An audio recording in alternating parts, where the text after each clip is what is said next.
Yang pertama, selamatkan kerja yang berkaitan dengan bahan, alat, dan benda kerja sebagai berikut. A. Tidak diperbolehkan merokok di dalam ruang finishing, baik ruangan itu sedang digunakan maupun tidak digunakan. 2. Atau B. Harus selalu menyediakan tabung pemadam kebakaran di sekitar ruang finishing. C. Tidak diperbolehkan mengoperasikan mesin gerinda dan spray gun pada waktu mencampur bahan-bahan melamin. D. Cucilah dengan thinner bal kain yang digunakan untuk menggosok warna atau wood filler dan simpanlah di tempat tertutup agar dapat dipergunakan lagi. E. Buatlah campuran melamin dengan hardener secukupnya, karena setelah lebih 24 jam campuran akan kental dan membeku sehingga tidak dapat digunakan lagi. F. Untuk jenis melamin, dua komponen buatlah perbandingan campuran selalu sama agar kualitas finishing juga sama. G. Pada waktu proses pengerasan, campuran ini akan mengeluarkan bau yang pedas.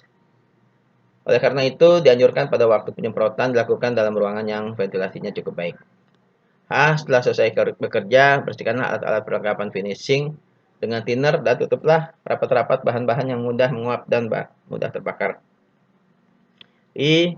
Benda kerja atau perabot yang telah selesai di finishing disusun rapi pada tempat yang aman dengan sirkulasi udara yang bagus.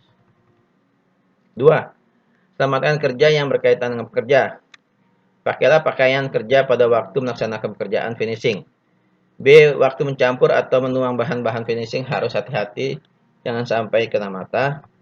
C. Harus menyiapkan kotak P3K yang berisi gas mata, bor water, dan obat mata di sekitar ruang finishing. D. Harus menggunakan masker pada waktu bekerja di dalam ruang finishing. E. Hati-hatilah waktu menggunakan pewarna dan sejenisnya, jangan sampai kena kulit. F. Setelah selesai bekerja, cucilah tangan dengan thinner, baru kemudian gunakan sabun sampai benar-benar bersih. Menghitung anggaran biaya pekerjaan melamin. Untuk menghitung anggaran biaya pekerjaan melamin digunakan pendekatan disesuaikan dengan petunjuk cara penggunaan dan waktu pengerjaan dengan dasar daftar analisis. Yang pertama, biaya bahan. Untuk menghitung biaya bahan dihitung dengan menghitung satuan luas 1 meter persegi pekerjaan melamin. Selanjutnya, hitung luas permukaan benda kerja atau perabot rumah sehingga luasnya tertentu. Dengan luas tertentu, kita tinggal mengalihkan dengan biaya untuk tiap 1 meter persegi. Cara menghitung biaya bahan untuk tiap 1 meter persegi pekerjaan melamin adalah sebagai berikut. Analisis bahan tiap 1 meter persegi pekerjaan melamin. 0,15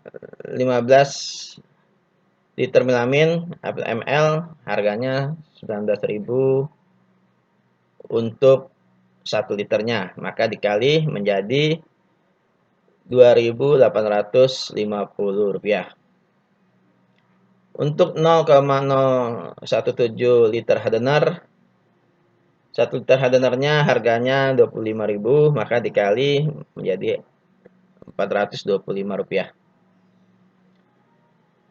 0,24 liter thinner MT, harga 1 liternya 11.500, maka dikali menjadi Rp2.760. Untuk 0,16 liter wood filler, harga 1 liter wood fillernya 14.000, maka dikali 0,16 didapat Rp2.240.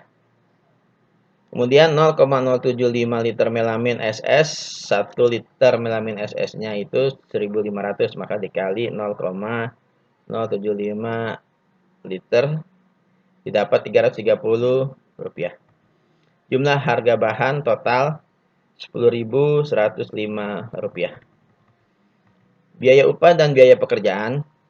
Biaya upah pekerjaan melamin dihitung dengan satuan tiap 1 meter persegi luas bidang permukaan sebagai berikut.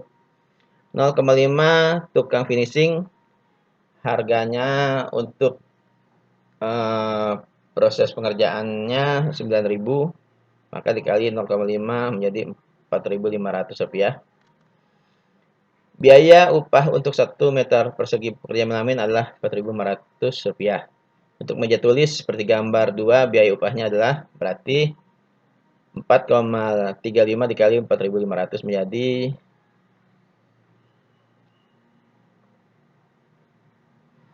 Rp9.575.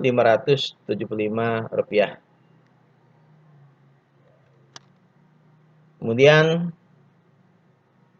anggaran biaya pekerjaan finishing melamin untuk setiap 1 meter persegi luas permukaan bidang dengan di finishing melamin merupakan jumlah biaya bahan dan biaya upah mengerjakan adalah Rp10.105 ditambah Rp4.500 sama dengan Rp14.605. Demikianlah proses pekerjaan melamin dari proses sampai perhitungan budget atau biaya pekerjaan. Jadi hitung dari biaya bahan dan biaya tukang. Terima kasih, saya ucapkan Assalamualaikum warahmatullahi wabarakatuh.